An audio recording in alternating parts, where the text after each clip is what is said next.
Olá pessoal, bem-vindos ao curso de desenvolvimento web utilizando as tecnologias JSF e JPA. Nessa parte do, do curso, que diz respeito à aplicação exemplo, eu vou falar sobre os arquivos de configuração que uma aplicação web Java com as tecnologias Maven, JSF e JPA normalmente possuem. Então, eu vou falar de três arquivos de configuração: o POM, XML, né, que guarda as configurações das bibliotecas e dependências, né, da sua aplicação, o arquivo web XML, que guarda as configurações da aplicação web de uma forma geral, por exemplo, a página inicial da aplicação, quando você roda a aplicação, qual é a página inicial que será aberta. Essa configuração está lá no web XML. E o persistente XML, que guarda as configurações da conexão com o sistema gerenciador de banco de dados. Então, por exemplo, usuário e senha, quais são as classes que serão persistíveis e assim por diante. Só abrir aqui o computador. Tá. O primeiro arquivo, como eu falei, é o POM, XML, e ele guarda principalmente a questão das dependências com as bibliotecas, né? Aqui é um recorte que eu fiz do arquivo, vou abrir já o arquivo. Quando eu falar dos três arquivos de configuração, depois eu vou abrir cada um deles na aplicação web, vou mostrar para vocês onde vocês podem encontrar esses arquivos. Mas o que eu chamo a atenção aqui para vocês é as bibliotecas que estão sendo listadas nesse arquivo. Então, nesse caso aqui, o que é importante para essa nossa aplicação, exemplo, é o uso do Primeface, aqui, ó, dependência Primeface, aí no caso eu estou fazendo referência à biblioteca e eu digo qual é a versão dessa biblioteca que eu estou fazendo uso nessa minha aplicação web. O mesmo vale para o driver, para a implementação, melhor dizendo, da interface JPA, da Persistence Java API, né? Java Persistence API, seria a parte de conexão com o banco de dados. E dentro do escopo da conexão com o banco de dados, eu preciso, se eu me conecto com o banco de dados MySQL, eu preciso do driver MySQL. Então, aqui eu chamo a atenção para vocês. O driver MySQL está sendo utilizado nessa aplicação. Existem outras bibliotecas que a gente utiliza aqui, mas o que eu chamo a atenção para vocês são desses três. O Primeface, o Eclipse Link, né, e o driver do banco de dados. No caso, como é o MySQL, o driver MySQL. Então, atenção para a versão também.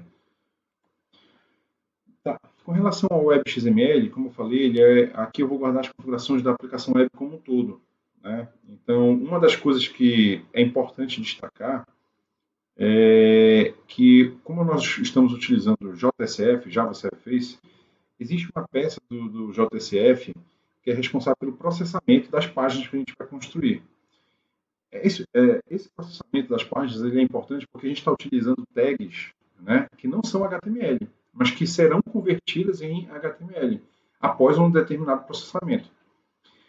O objeto ou a parte da aplicação que é responsável por fazer isso é um Face Servlet. É um servlet fornecido pelo JSF, né, no caso pela implementação padrão que nós estamos utilizando, e a gente indica aqui na configuração web qual é a URL que a gente vai considerar para entregar para esse pré-processador, vamos chamar assim, um interpretador, um pré-processador, para ele ler as tags e transformar aquilo em HTML, Java, CSS e JavaScript. Né? Então, ele vai ter que converter as tags que são do Primefaces em tags HTML, em tags para o mundo da web. Né? E aqui a gente diz que todas as URLs que terminam com /faces, qualquer coisa, se tiver /faces, é para ser processado pelo Faces Serverless, tá? E aqui embaixo tem a página inicial da nossa aplicação web. A gente está dizendo que a página inicial é o index.xhtml. Notem que, apesar de ela estar na raiz da nossa aplicação web, a gente usou o Faces barra, que é justamente a configuração que a gente considerou aqui para o pré-processador aqui do JSF entrar em cena.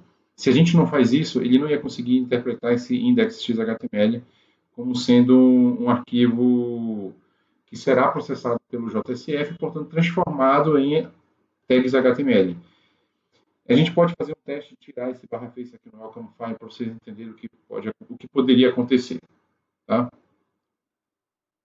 O terceiro e último arquivo de configuração que eu gostaria de falar era o persistence.xml. Nele, a gente configura a integração com o banco de dados que a nossa aplicação vai fazer. Eu chamo a atenção aqui, nesse exemplo, do Vacinas.pu, que é o nome da persistência única que nós estamos utilizando. Eu destaco isso aqui porque essa informação vai ser importante lá no arquivo de Java, na classe Java que a gente integra com o persistence.xml. Lá no arquivo Java, a gente vai ter que dizer, olha, as configurações que eu estou lendo vêm dessa unidade de persistência. Qual é o nome? Vacinas PU. Então, vacinas PU começa aqui e termina aqui. E o que tem dentro dessa unidade de persistência? Tem, por exemplo, informações de conexão com o banco de dados. Então, aqui eu estou dizendo, olha, a senha é root e o usuário é root. Então, root.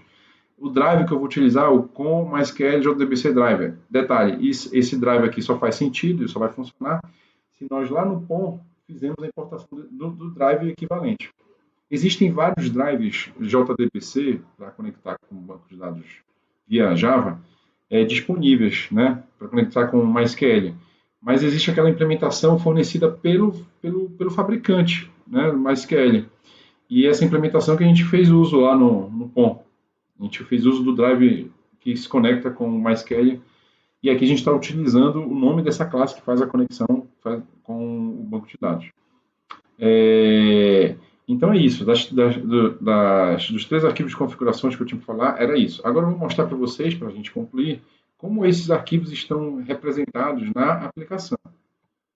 Né? Então aqui eu abri os 3 arquivos. Deixa eu movimentar para cá. Então aqui eu abri os 3 arquivos. O primeiro arquivo é o POM. O POM está disponível aqui em arquivos do projeto, né? O project file, se tivesse em inglês, né? E aqui tem um POM XML, está aqui o arquivo POM.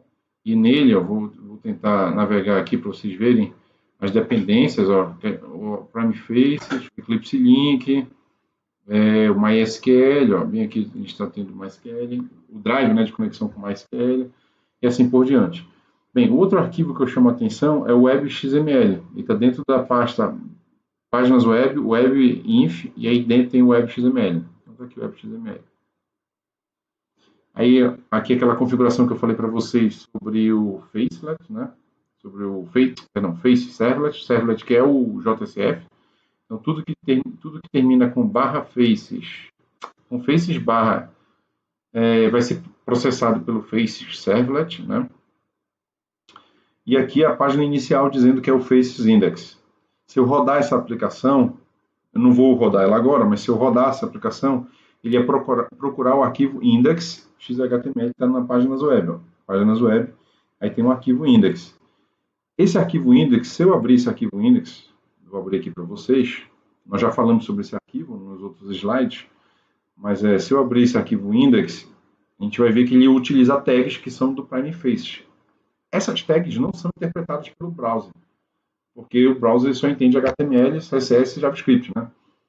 Exemplo de tags que não são interpretadas pelo browser. P-Command Button, P-Data Table. Então, essas tags não são interpretadas pelo browser. Elas vão ser pré-processadas. Então, esse arquivo aqui, o index.xhtml, vai ser processado. E isso só vai acontecer porque nós configuramos aqui, nós acessamos esse arquivo na URL, digitando faces barra o nome do arquivo. Se nós removermos esse faces daqui, a gente vai ter um problema de pré-processamento. Aí o que vai acontecer? O conteúdo desse arquivo vai ser devolvido inteiramente, sem pré-processamento, para o usuário, como resposta, né, do acesso ao recurso. E aí o browser não vai saber o que fazer com esses data table e assim por diante. Tá? Aí ele vai, no máximo aqui, pelo que eu estou vendo, ele entende isso aqui é HTML, então ele vai conseguir entender, vai desenhar isso, vai desenhar a listagem de animais e assim por diante. É isso, pessoal, que eu tinha para falar para vocês sobre os arquivos de configuração. Os 3 arquivos de configuração, né? O POM, POM XML, WebXML e o Persistence XML. Tá certo, gente?